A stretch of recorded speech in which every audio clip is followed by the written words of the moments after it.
Mesdames, Messieurs, bonjour. Bienvenue à la revue des Grandes Unes, la 10e édition de la semaine. Allons tout de suite en kiosque avec la revue de presse.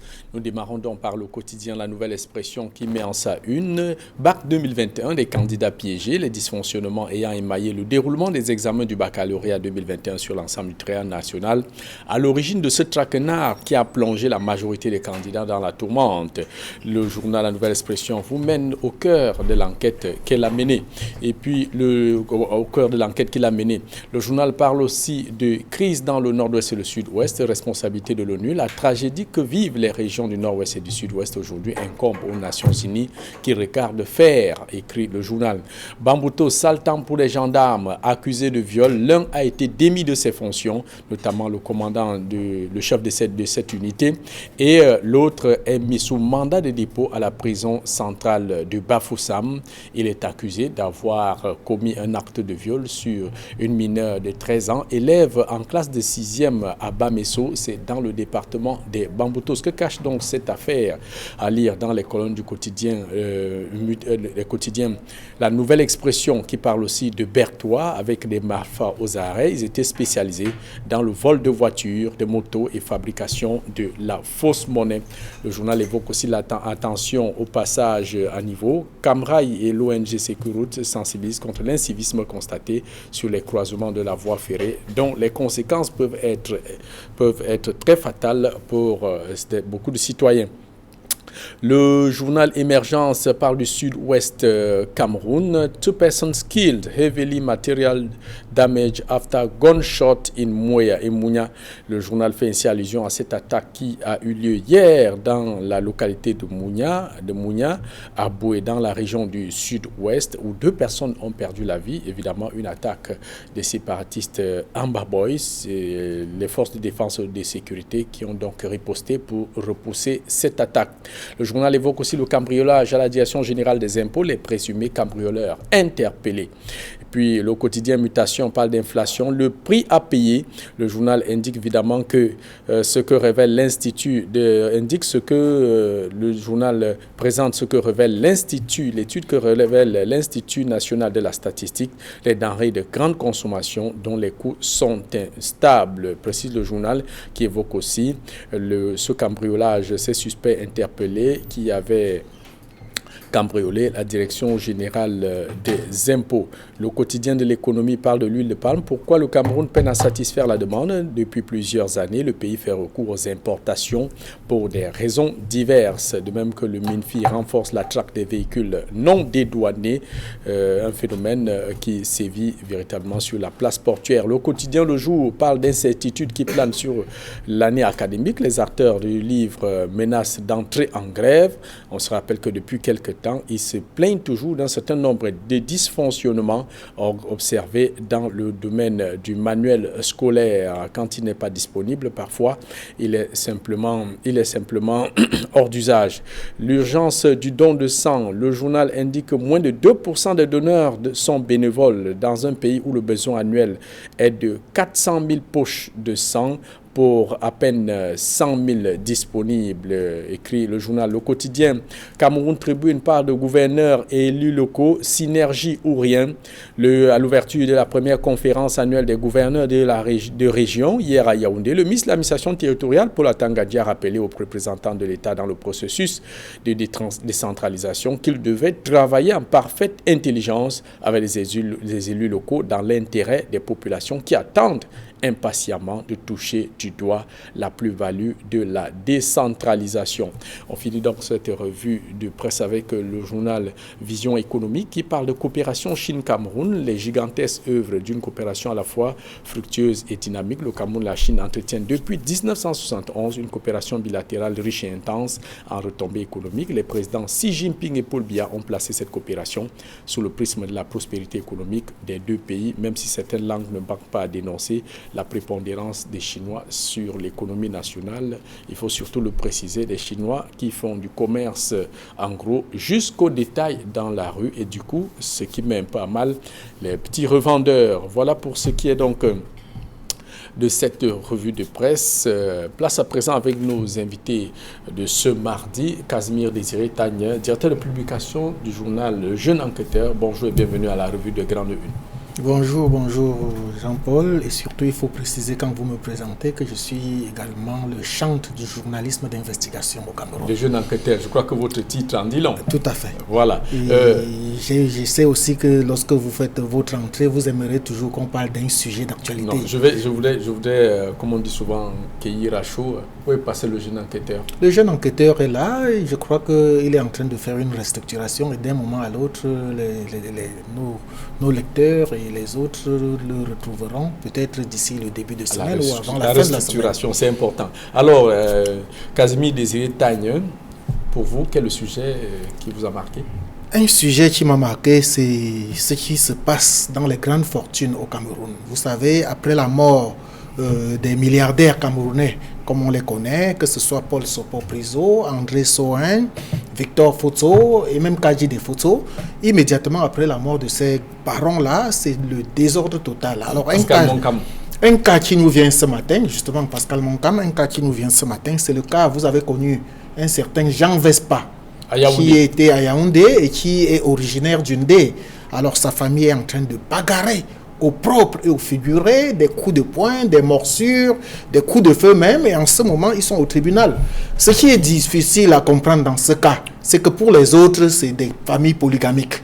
Or, ici, on a affaire à une famille monogamique. Ce sont les enfants d'une même mère qui sont en train de bagarrer pour les biens que leur père aurait laissés. Peut-être dans ce cas, il est mieux d'être pauvre et décédé, laisser sa famille en paix. Camille, les bonjours et bienvenue à la revue des Grandes Unes. Bonjour Jean-Paul Chouniat, bonjour Casimir Désiré Tagne, bonjour téléspectateurs d'Equinox Télévision.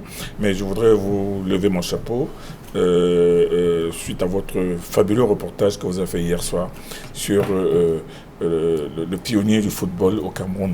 Beaucoup de Camerounais ne savaient pas que celui qui a amené le football au Cameroun s'appelait Georges Goethe et qu'il a été aussi le pionnier de la photographie. Vous avez fait ressortir ces faits qui sont très très marquants et très très importants pour l'histoire.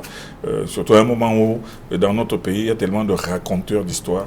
Mais vous avez su replacer la réalité de l'histoire du football camerounais qui a commencé par Georges Goethe et qui avec son studio Photo Georges, dont on retrouve les photos sur les murs des familles les plus cossues de la ville de Douala.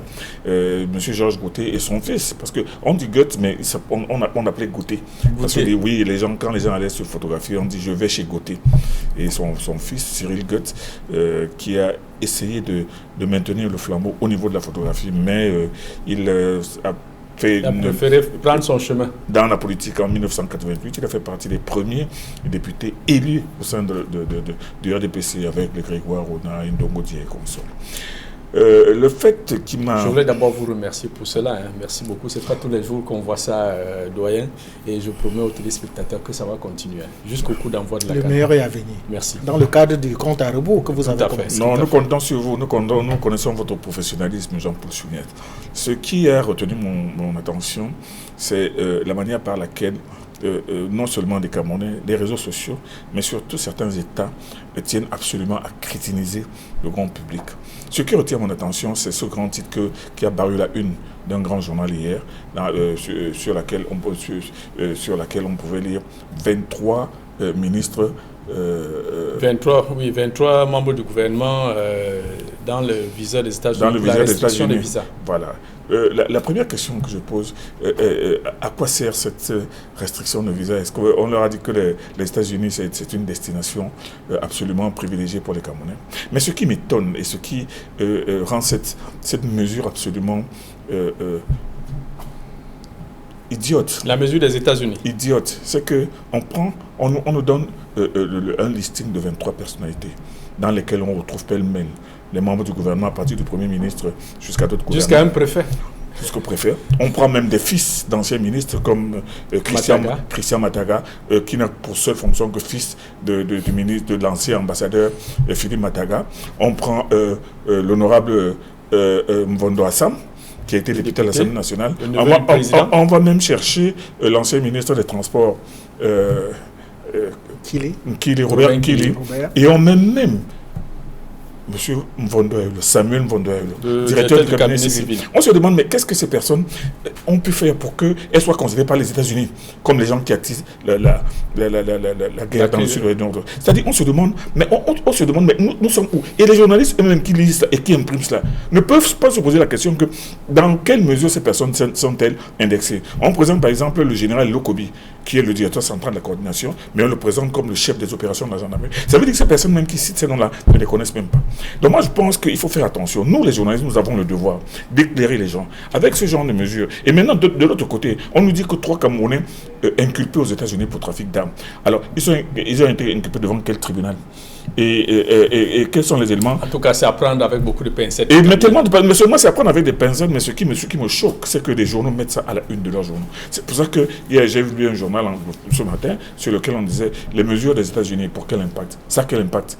De dire que monsieur Mvondo ne doit plus aller aux États-Unis, Camille, ce n'est pas notre sujet. Je crois qu'on l'a suffisamment. Mais j'ai dit Jean-Paul Chuniette que c'est tout simplement idiot, parce que c'est comme ça qu'ils ont commencé à dire que l'Irak a des bombes de destruction massive alors qu'il n'y en avait pas.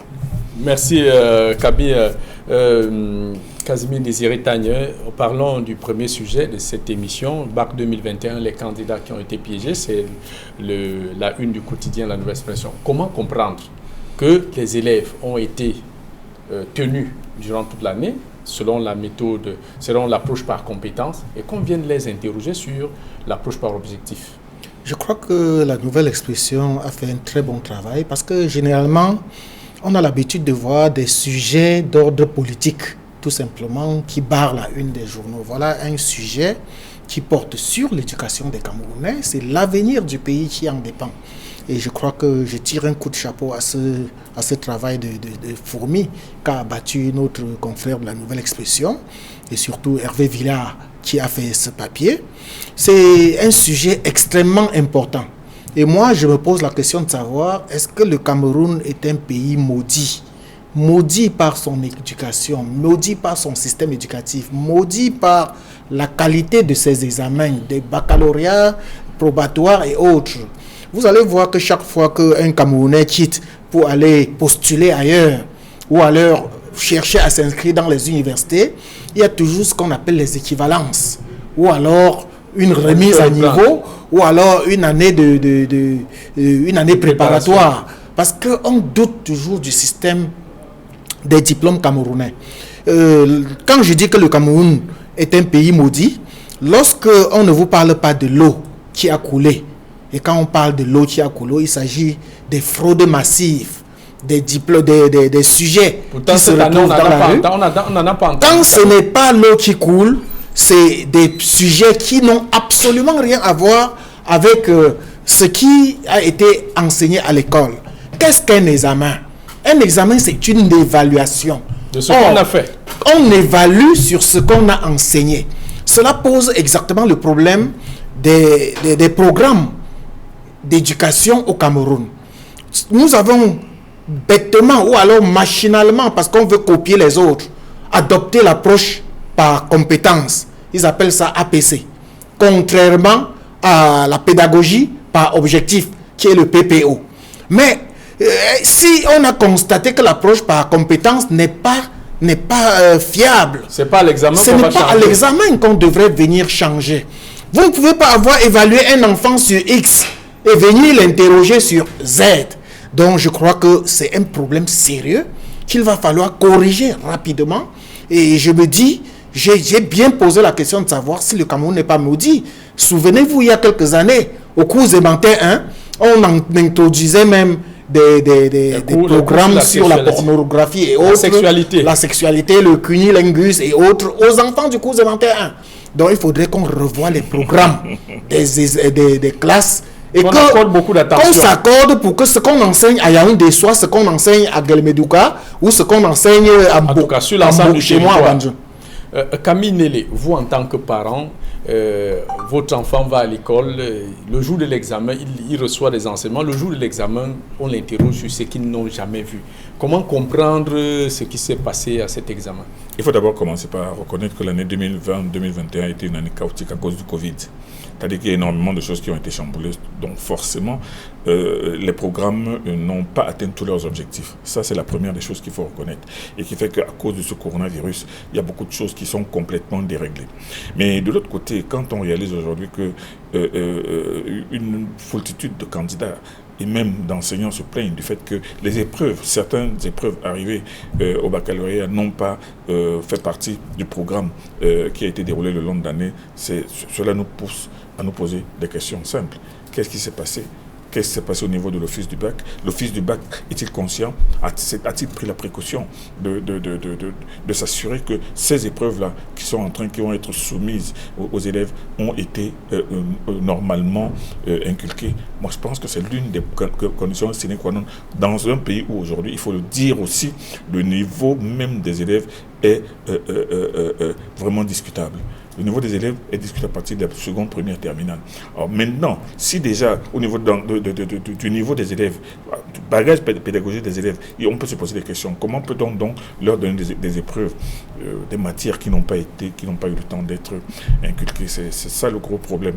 Et c'est ça qui fait que ce bac, comme le bac de l'année dernière, se présente comme un bac à problème. On ne sait pas comment ça va se régler, on ne sait pas comment ça va s'équilibrer. S'équilibrer, pour qu'on en sorte. Camille, il y a quand même que les enseignants, généralement, sauf si le système a changé, ce sont des propositions. Les épreuves sont proposées par des enseignants sur l'ensemble du territoire. Absolument. Comment comprendre qu'à l'office du baccalauréat, on ait pu changer cela? Il y a quand même un gros problème qui se pose. En réalité, beaucoup de gens pensent que l'office du bac aujourd'hui est devenu une sorte de cercle fermé où un conglomérat de personnes s'assoient, réfléchissent pour tout le monde et imposent ce qui sort de leur cogitation ou de leur programme. Les choses ne sont plus comme elles étaient avant et c'est pour cela qu'il faut absolument une remise en question et du mode de la conception des épreuves jusqu'au mode même de la conception des livres. Parce que le problème des livres, du livre scolaire aussi se pose aujourd'hui au niveau des établissements scolaires. Or, qui définit la politique des livres? Qui fabrique les livres? Qui passe et commande des livres? Les livres sont produits par qui? Ils viennent d'où? C'est-à-dire que c'est autant de choses au niveau de l'éducation des jeunes Camerounais qui font qu'il faut absolument qu'il y ait une sorte de remise en cause et de modification du logiciel. Les intérêts ont pris en otage le système scolaire. Casimir Désiré Tania, quand on observe, je pars du principe où les enseignants proposent des épreuves qui sont centralisées au niveau de l'office du baccalauréat. Je pense que c'est toujours comme ça que ça se passe. Ce que l'office du baccalauréat ou ceux qui sont en charge ont juste à choisir une épreuve parmi des milliers et la proposer. Est-ce que vous pensez qu'il y a des enseignants qui ont conçu des épreuves non pas par l'approche par compétence, mais plutôt par l'approche par objectif? Non, il y a une cacophonie qui existe entre le MINESEC, c'est-à-dire le ministère des enseignements secondaires, et l'office du bac. Ce n'est pas l'office du bac qui propose les sujets, alors que c'est l'office du bac qui doit gérer le baccalauréat, le probatoire et tout ce que cela comporte. Il est inadmissible que quelqu'un d'autre propose des sujets pour ce que vous allez gérer. Vous ne savez pas quel peut être le contenu de ces sujets-là. Donc voilà tout le problème. Et maintenant, il faut maintenant se poser la question de savoir qu'est-ce qu'il faut faire quand une situation comme ça se pose. Nous savons que lorsqu'il y a eu fraude, on annule régulièrement la matière. Or, cette année, il ne s'agit pas d'une seule matière. Il s'agit de 2, 3, 4 matières. On parle de philosophie, de géographie, de l'éducation à la citoyenneté, qui ont été des sujets proposés complètement hors programme ou hors programme scolaire. Est-ce qu'il va falloir annuler l'intégralité du baccalauréat de cette année? Je me rappelle que lorsque un seul exercice, d'un sujet avait un problème, par exemple, en mathématiques, on propose un exercice de 4 ou 5 points. Lorsqu'on se rend compte que cet exercice est hors programme, on attribue d'office les 4 ou les 5 points à tous les élèves avant de les évaluer. Nous en avons vu. Les plus faibles. Alors, maintenant, je crois que la solution est simple. Il faut annuler toutes ces épreuves-là et les reprendre. Il ne faut pas avoir honte, parce que sinon, on va avoir des vastes échecs on aura interrogé les enfants sur ce qu'ils ne connaissent pas. Et c'est tout à fait normal qu'on se retrouve à des échecs. En tout cas, il faut surtout signaler qu'il y a un coup derrière. Camille, comment comprendre que plus de 24 heures, depuis vendredi, je crois que c'est depuis vendredi, après une pareille, on n'a pas entendu ni le fils du baccalauréat, ni le ministre des enseignements secondaires. Comment tu peux expliquer ce mutisme? Chaque fois qu'il y a une situation brûlante, au lieu de rassurer les parents et même les élèves, ce n'est pas toujours par le cas. On imagine bien si ces élèves devaient poursuivre l'examen. Ce sont ces responsables qui peuvent dire pourquoi jusqu'à présent n'a encore rien dit. Ce sont ces responsables qui savent pour ce qui s'est passé et qui doivent certainement en train de se demander et qui ont le devoir, qui ont même l'obligation de trouver rapidement une parade face à ce qui va se présenter comme un véritable scandale grandeur nature au niveau de l'année 2021. Donc moi je pense que si ces personnes n'ont encore rien dit, certainement qu'il y en a beaucoup qui sont en train de se faire remonter les bretelles ou bien qui sont en train de se faire taper sur les doigts, mais seulement attendons seulement la suite. Les jours à venir nous en dirons long. Avant qu'on sorte de ce sujet, on n'a plus beaucoup de temps. Oui, en deux mots, après le baccalauréat, on est en train de se poser la question, quelle sera la suite? Rappelons-nous que ce matin, les élèves du 3e sont en train de composer le BPC. La semaine prochaine, ce sera le probatoire. Il y aura le BTS et tous les autres examens. Souhaitons tout simplement que la sérénité revienne et qu'on ne nous amène plus dans ces genres d'embrouillamie ou bien de cacophonie. Alors, Casimir Désiré Tagna, il y a cette affaire qui secoue les bamboutos, sale temps pour des gendarmes. Un gendarme a été accusé de viol sur une mineure de 13 ans. Il a été placé sous mandat de dépôt à la prison centrale de Bafoussam. Son chef d'unité révoqué. Est-ce que ça traduit déjà un mauvais signe sur ce qui s'est passé? Ça ne traduit pas un mauvais signe. Je crois que c'est même plutôt un très bon signe. Parce que lorsque on a des ripoux... Mauvais signe déjà pour les concernés. Oui, bien sûr. Pour les concernés, c'est un très mauvais signe. Je crois qu'ils savent ce qu'ils ont fait. Et il y a des témoins. Il y a des aveux également. Et mon problème se pose plutôt pas au niveau...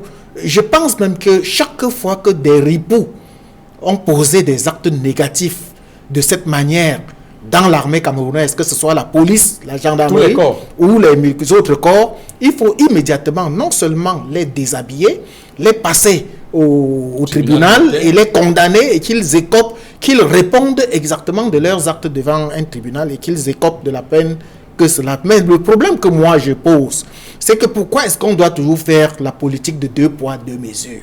Souvenez-vous, il y a à Bafoussam, je crois que vous étiez encore chef d'antenne de Equinox à Bafoussam, Jean-Paul, lorsque un militaire a tué un étudiant qui était en 4e année médecine, tout simplement, sans aucune raison, sans raison valable. Je crois qu'il y a 2 ans, il n'y était plus. Voilà, jusqu'aujourd'hui, on ne sait pas qu'est-ce que ce militaire est devenu. D'ailleurs, on nous avait montré cette dame-là qui avait repris son poste gaillardement et qui se la coulait douce ou en narguant même à la limite les populations, la famille victime.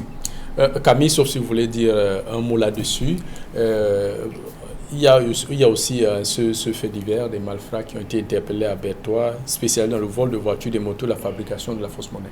Je vais répondre aux deux. Je vais commencer par dire que le comportement d'un individu ne doit pas impacter sur tout un corps. C'est-à-dire que... C'est pour ça que les sanctions sont souvent prises.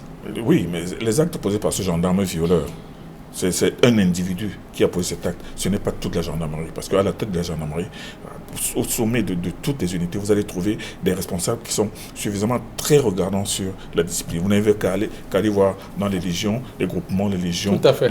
Son chef d'unité a d'ailleurs payé le prix. Hein. Il a payé le prix certainement parce qu'il n'a pas réagi suffisamment vite et avec suffisamment de professionnalisme. Et c'est pour cela qu'il a payé et qu'il était impossible qu'une chose pareille se passe dans son unité. Donc moi je pense que c'est un signal fort qu'il doit démontrer à tous les gendarmes, à tous les hommes en tenue, qu'ils ne sont pas tout puissants parce qu'ils portent une tenue et un béret. Vous savez, il y a des hommes en tenue qui posent des actes odieux vis-à-vis des Camerounais, des citoyens qui ont un problème là-bas. Ils se comportent comme des caïds, alors que ce ne devrait pas être le cas. Moi, je pense qu'en les sanctionnant fortement comme cela, et en sanctionnant non seulement l'auteur des faits, mais aussi le chef de l'unité, cela doit amener les autres à comprendre que les mauvais actes posés par les éléments peuvent rejaillir sur le chef.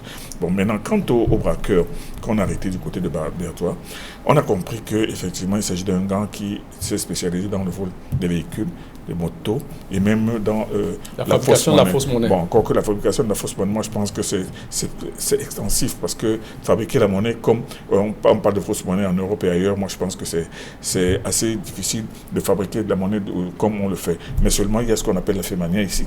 Il y a aussi des petites... escroqueries. Oui, et surtout des petites techniques artisanales pour multiplier les billets de 2000 francs, 2000 francs, de 5000 francs. Donc ces malfaiteurs-là ont été appréhendés et ils ont volé une voiture à Yaoundé, ils étaient en train de la vendre à Garoua. Imaginez quand on vous vole une voiture à Yaoundé, on va la vendre à Garoua ou à Maroua, c'est facile de la faire immatriculer au Tchad. Et c'est terminé, elle a disparu, elle a changé de couleur et de tout. Donc moi je pense que c'est un exploit des FMO qui démontrent que les gens ne dorment pas. Et surtout c'est un appel constant aux populations qui devraient toujours collaborer, parce qu'il y a plein de gens qui savent que tel type n'est pas sérieux, tel type vend. Ils doivent dénoncer. Ils doivent être en mesure de dénoncer, parce que sinon, il y a ce qui arrive à votre voisin va arriver à votre frère. Votre frère, même pas vous-même, mais à votre frère. Et même par ricochet à vous-même. Donc moi, je pense que ça, ce sont des choses suffisamment importantes pour démontrer que dans la société camerounaise, il y a tout de même un système de répression qui fonctionne. Et il faut surtout préciser que concernant le cas des Bamboutos, cette action que venait prendre la gendarmerie, c'est pour indiquer clairement que, pour rassurer les populations, parce qu'avec une pareille scène, on peut voir, les petites filles peuvent voir le gendarme, même quand il est en difficulté, plutôt fuir que d'aller se mettre en sécurité. Tout à fait. On sort donc de cette émission avec la conférence des gouverneurs qui s'est tenue à Yaoundé, où le ministre Paula Tangandji a clairement recommandé aux gouverneurs des régions qu'ils n'ont pas le choix, il faudra travailler d'intelligence avec les présidents de région, en tout cas l'ensemble des élus locaux, dont on sait généralement que la collaboration est souvent extrêmement difficile. Casimir Désiré Tanya, est-ce que ici ça va passer? Attendons de voir. On ne peut pas dire tout de go que ça doit passer ou ça ne doit pas passer. On doit juger. Ce qui m'a intéressé, il y a deux choses qui m'ont intéressé à l'ouverture de cette conférence des gouverneurs. C'est d'abord le ministre Tangandji qui rassure que le calme est en train de revenir, la situation sécuritaire est sous contrôle. Et les gouverneurs de l'extrême nord, du nord et de la Damawa ont dit que ça fait pratiquement, c'est pour l'une des rares fois qu'on a fait la fête de Ramadan sans observer un rap ou bien un kamikaze. C'est l'une des rares fois. Mais ce qui est étonnant, c'est qu'au moment où cette conférence des gouverneurs s'ouvrait, il y a eu une attaque dans le sud-ouest et notamment à Moya. Moya, c'est directement le quartier qui se situe avant Boya. Donc, je crois que cette attaque était pour rappeler aux gouverneurs, aux autorités administratives, vous êtes réunis à Yaoundé, qu'il ne faut pas dormir sous ses lauriers. Parce que l'ennemi ne dort jamais. L'ennemi ne dort jamais, Jean-Paul. Il faut toujours rester en éveil. Et même avant de voyager pour aller faire leur conférence à Yaoundé, il va falloir assurer ses arrière-gardes. Il va falloir que celui qui va assumer l'intérim, ou alors les préfets, les sous-préfets et les autres autorités... Il y a un dispositif en place. Oui, il ne faut pas relâcher. J'ai l'impression que on a été tellement... parce que ça a été relâché. Oui, parce que les gouverneurs ont démontré qu'ils sont tellement sûrs d'eux, que tout est déjà bon, que tout va déjà mieux dans le meilleur des pays possible. Camille Nélé, sur cette conférence de gouverneurs, ce que relève le ministre Paula Tangandji, ce n'est pas un secret pour personne que la collaboration entre préfets et maires, sous-préfets et maires, gouverneurs et présidents de région pose un sérieux problème. À la limite même, on dirait peut-être un conflit de compétences sur l'ordre de préséance où le président de région estime qu'il peut prendre des décisions sans avoir recouru au gouverneur. Comment tout cela va se gérer si le ministre Tangandji attire déjà l'attention? Il était important, le ministre Tangandji, qui est un homme qui connaît parfaitement le terrain, a su saisir l'occasion pour rassembler autour de lui les 10 gouverneurs de région. Et parmi ces 10 gouverneurs de région, il y en a au moins 4 ou 5 qui se trouvent à la tête de de régions compliquées. Midjiao Bakari à l'extrême nord, Jean Abatédi au nord, Adolphe Lélé l'Afrique, Awafonka à l'ouest, l'Afrique au nord-ouest, Okalia au sud-ouest. Ceux-là étaient vraiment concernés parce qu'ils ont d'ailleurs commencé par faire le rapport de la température qui prévaut dans leur unité de commandement.